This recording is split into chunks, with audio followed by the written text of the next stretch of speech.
গণতান্ত্রিক রাজনীতির বিরোধী আমরা আগেও ছিলাম, এখনো আছি, চিরকাল থাকবো ইনশাআল্লাহ। আমাদের যত মানুষ আমরা ইসলাম প্রতিষ্ঠার জন্য মেহনত চালাচ্ছি, গণতন্ত্রের মূল মন্ত্রকে আমরা ইসলামের সঙ্গে সাংঘর্ষিক মনে করি।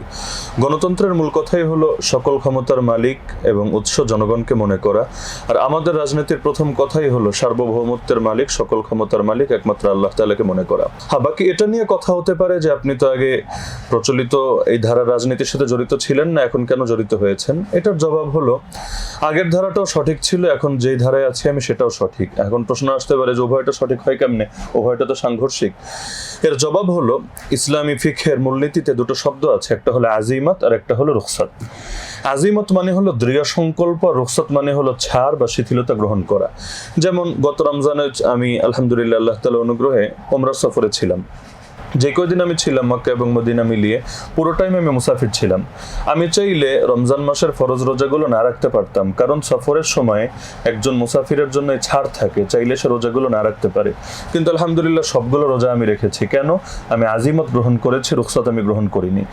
যান বাঁচানোর জন্য কুফরি কথা বলা পর্যন্ত জায়েজ আছে। আমরা সাহাবীদের জীবনে দুই রকমই দেখি, কেউ যান বাঁচানোর জন্য কখনো ওই জাতীয় কথা মুখে বলেছেন দিলের মধ্যে ঈমান ঠিক রেখে, আবার কেউ জান দিয়ে দিয়েছেন কিন্তু মুখ থেকে তারা এমন কোনো কথা বের করেন নাই যেটা ঈমানকে আঘাত করে। তো আমরা পূর্বে যে অবস্থানে ছিলাম সেটা হলো আজিমতের অবস্থান ছিল, এখনের যে অবস্থান সেটা হলো রুখসাত বা ছাড়ের অবস্থান। যতদিন পর্যন্ত ফ্যাসিবাদ ছিল, শেখ হাসিনা বাংলাদেশে ছিল, ততদিন পর্যন্ত চূড়ান্ত চাপ নিয়েও মামলায় ছিলাম, 1 বছর জেল কেটেছি, তারপর আমি কোনো রাজনৈতিক দলের সাথে জড়াইনি। কিন্তু যখন আমরা দেখলাম যে না, আলহামদুলিল্লাহ একটা পরিবেশ এবং একটা সম্ভাবনা তৈরি হয়েছে, স্বাধীনতার পর সবচাইতে বড় সম্ভাবনা ইসলামপন্থীদের সামনে এখন আছে। আমরা যে স্বপ্ন দেখি এই বাংলাদেশে, এই কথা কেউই বলে না এখন যে এখানে যুদ্ধ করে ইসলামকে বিজয় করবে। সকলের কথা হলো যে একটা বিপ্লব, একটা গণ আন্দোলন গড়ে তুলতে হবে। তো সেই গণ আন্দোলন গড়ে তুলতে যদি চাই, জনগণের মধ্যে আমরা যদি ব্যাপকভাবে ইসলামী জাগরণের বার্তা ছড়িয়ে দিতে চাই আর জনমতকে প্রভাবিত করতে চাই, তাহলে অবশ্যই আমাদের দাওয়াতের প্রতিটা সুযোগ কাজে লাগাতে হবে। মূলত এখন প্রচলিত ধারা রাজনীতি সম্পৃক্ত হওয়া, নির্বাচনে আসা, এই সবগুলো হলো জনমতকে ইসলামের ব্যাপারে প্রভাবিত করার জন্য এবং গণ আন্দোলন গড়ে তোলার জন্য। তো আমার আগের অবস্থানকে আমি ভুল মনে করি না, এখনের অবস্থানকেও ভুল মনে করি না। আগেরটা ছিল আজিমতের অবস্থান আর এখনেরটা হলো রুখসাতের অবস্থান। যেমন হাফেজ হুজুর রাহমাতুল্লাহ আলাইহি সহ আমাদের বহু আকাবিরের জীবনী আমরা এমন দেখি যারা জীবনের বড় একটা অংশ এই ধারা রাজনীতির সাথে সম্পৃক্ত থাকা দূরের কথায়, অনেকে এটাকে পছন্দই করতেন না, কিন্তু শেষ জীবনে যখন তারা দেখেছেন পরিস্থিতিগত কারণে যে এভাবেও একটা বড় খেদমত করা সম্ভব, তারা তখন নেমে এসেছেন। ব্যক্তি স্বার্থ এখানে মুখ্য না। তো আমি আল্লাহকে সাক্ষী রেখে বলতে পারি এখানে আমার ন্যূনতম কোনো ব্যক্তি স্বার্থ নেই। আমরা এখন মনে করছি যে এই তরিকায় দাওয়াতটাকে ব্যাপক থেকে ব্যাপকতর সম্ভব, এবং আমরা মনে করি যে যারা আমাদেরকে বিরোধিতা করছেন তারাও এই বিষয়টা ভাবা দরকার যে আমাদের লক্ষ্য যেহেতু একই মোহনায় গিয়ে সকলে মিলিত হওয়া সম্ভব। সুতরাং অযথা বিরোধিতা করে নিজেদের শক্তিগুলোকে দুর্বল না করে বরং নাস্তিক্যবাদী, হিন্দুত্ববাদী, সেকুলার শক্তির বিরুদ্ধে আমাদের ঐক্যবদ্ধ হওয়া দরকার। আপনি স্বপ্নের কথা বললেন, প্রচলিত ইসলামী রাজনৈতিক দলগুলো যে ধারায় কাজ করছে সেভাবে কি বাংলাদেশের মতো একটি রাষ্ট্রে ইসলাম প্রতিষ্ঠা করা সম্ভব? প্রচলিত ধারায় যে দলগুলো কাজ করছে তাদের জন্য দীর্ঘ একটা পথ পাড়ি দিতে হবে। যদি এমন হয় আগামী নির্বাচনে 10 জন 20 জন এমপি হয়ে যাচ্ছে, অটোমেটিক ইসলাম কায়েম হয়ে যাবে, বিষয়টা এমন না। প্রতিটা দল, যেমন আমাদের খেলাফত মজলিসের স্লোগানই হলো খেলাফত প্রতিষ্ঠার লক্ষ্যে গণ আন্দোলন গড়ে তুলুন। বাস্তবতা এটাই। মাওলানা আব্দুর রহিম সাহেব একসময় জামাতের আমির ছিলেন, পরবর্তীতে জামাত থেকে সরে গিয়ে অনেক বইপত্রও লিখেছেন। তার একটা বই আছে এই নামে যে একটা পূর্ণাঙ্গ বিপ্লব ছাড়া এই জাতির কোনো মুক্তি নাই। তো বাস্তবতা এটাই, একটা গণবিপ্লব, গণ আন্দোলন লাগবে। এই যে ফ্যাসিবাদ উৎখাত হয়েছে, গণতন্ত্র দিয়ে বা গণতান্ত্রিক তরিকা দিয়ে তাকে উৎখাত করা সম্ভব হয় নাই, বরং রাজপথে বুলেটের সামনে নিজের বুক পেতে দিতে হয়েছে। তো আমাদেরকে এই দেশের অধিকাংশ মানুষকে এমনভাবে উজ্জীবিত করতে হবে যে গণ আন্দোলন, গণবিপ্লব করার জন্য তারা প্রস্তুত হবে। এবং এখন যারা নির্বাচনে যাবে বা বিভিন্ন নির্বাচনের প্রস্তুতিগুলো নিচ্ছে, এটা মূলত ওই দাওয়াতটাকে ব্যাপকভাবে ছড়িয়ে দেওয়ার জন্যই মূলত মেহনত। পাশাপাশি আমরা এখন মাইকের সামনে কথা বলা বা আমরা মিডিয়ার সামনে কথা বলা, সংসদে দাঁড়িয়ে ইসলামের পক্ষে একটা আওয়াজ তোলা, দুইটা সমান না, দুইটার মধ্যে পার্থক্য আছে। একই কথা, জায়গা ভেদে অনেক সময় তার গুরুত্বের মধ্যে পার্থক্য হয়। তো আমরা মনে করি কিছু মানুষ যদি অন্তত সেখানে থাকে তাহলে এমন কিছু খেদমত করা সম্ভব যেটা স্বাভাবিক তরিকায় হয়তো সম্ভব না, কিন্তু চূড়ান্ত লক্ষ্য এটাই থাকতে হবে। কেউ যদি ভাবে যে আমরা ক্ষমতায় 10 জন 20 জন গিয়েই ইসলাম কায়েম করে ফেলবো, আমি মনে করবো এটা ভুল ধারণা এবং একটা দুঃস্বপ্ন হবে, বাস্তবতা থেকে দূরে হবে। বাস্তবতা এটাই, আমাদের লক্ষ্য ঠিক রাখতে হবে যে আমরা সকলে মিলে একটা গণ আন্দোলন গড়ে তুলবো ইনশাআল্লাহ। ইনশাআল্লাহ। আপনি খেলাফত মজলিসে যুক্ত রয়েছেন এবং এই দলে আলেমদের অভাব রয়েছে বলে একটি কথা বাজারে প্রচলিত, সেই সংকট উত্তরণে আপনি কোনো পদক্ষেপ নিচ্ছেন কি?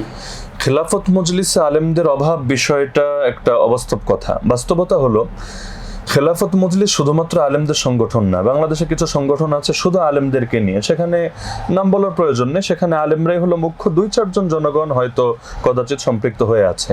কিন্তু খেলাফত মজলিস প্রতিষ্ঠিত হয়েছিল কেন? যে সময় খেলাফত মজলিস প্রতিষ্ঠিত হয় ওই সময় কিন্তু আরো অনেক দল বাংলাদেশে ছিল, তারপরও কেন হয়েছিল? শুরুর লক্ষ্যই, অবিভক্ত খেলাফত মজলিস যখন প্রতিষ্ঠা হয় শুরুর লক্ষ্যই ছিল 3 ধারার মানুষকে নিয়ে আমরা কাজ করব, যার মধ্যে ওলামায়ে কেরামও থাকবেন, জনসাধারণও থাকবেন। বাংলাদেশে আলেমের চাইতে জনগণের সংখ্যা কিন্তু অনেক বেশি। যদি ধরি 17-18 কোটি মানুষ, এর মধ্যে আলেম কয় কোটি? তা আলেমের সংখ্যা কম, সাধারণ জনগণের সংখ্যা বেশি। আমরা যেহেতু এভাবেই কাজ করি যে আমাদের এখানে আলেমও থাকবে, জনগণও থাকবে, তো যেহেতু জনগণের সংখ্যা বেশি, স্বাভাবিকভাবে এখানেও জনগণের সংখ্যা বেশি থাকবে। ওই তুলনায় মানে পারস্পরিক তুলনা করলে মনে হতে পারে আলেমের সংখ্যা কম মনে হবে, কিন্তু আমি যদি আমার সিলেট বিভাগের কথা বলি, সবচাইতে বেশি আমাদের সংগঠন শক্তিশালী সিলেট বিভাগে।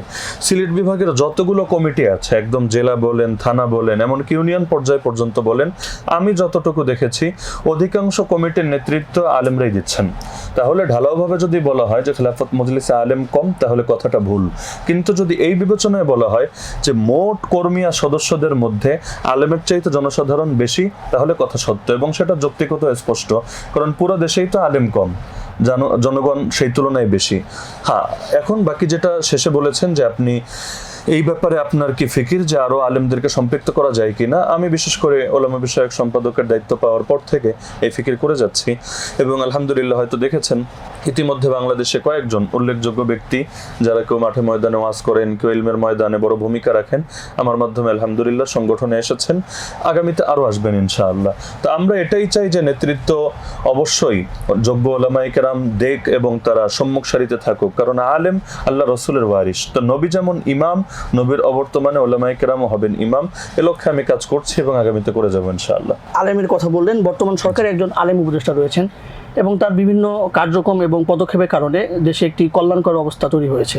আপনি কি মনে করেন যে নির্বাচনের মাধ্যমে যদি আরও আলেম সংখ্যক পার্লামেন্টে যদি যায়, তাহলে এটা দেশের জন্য মঙ্গলজনক হবে? অবশ্যই মঙ্গলজনক হবে। এখন ধর্ম উপদেষ্টা যে হিসাবে যিনি আছেন, একে তো পুরো উপদেষ্টা পরিষদে একমাত্র আলেম তিনি, দ্বিতীয় আর কোনো উপদেষ্টা আলেম না। এমনকি মাদ্রাসায় পুরো আছে কিনা সেটা আমার অজানা, সম্ভবত না।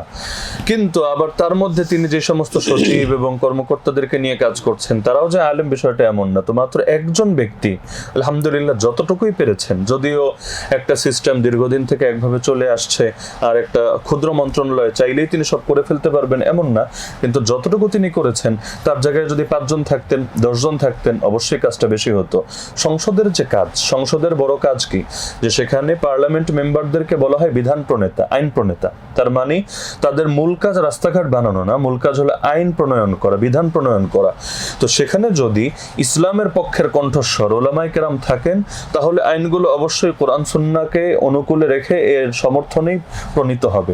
আর যদি সেখানে সেকুলার বেশি থাকে, নাস্তিক বেশি থাকে, কোরআন সুন্নাহ বিরোধী আইনে বাড়বে। আমি তো মনে করি আগামী যে জাতীয় নির্বাচন আসছে, কমাস কম অন্তত পক্ষে হলো 50 জন আলেম সংসদে যাওয়া দরকার, অন্তত।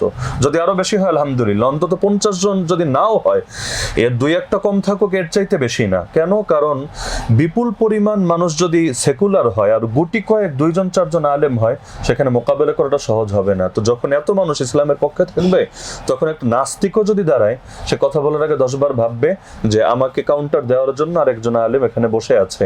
আর আলেমদেরকে আল্লাহ যে জবান দিয়েছেন সুবহানাল্লাহ, একবার কাউন্টার দিলে দ্বিতীয়বার কথা বলার আগে 10 বার ভাববে ইনশাআল্লাহ।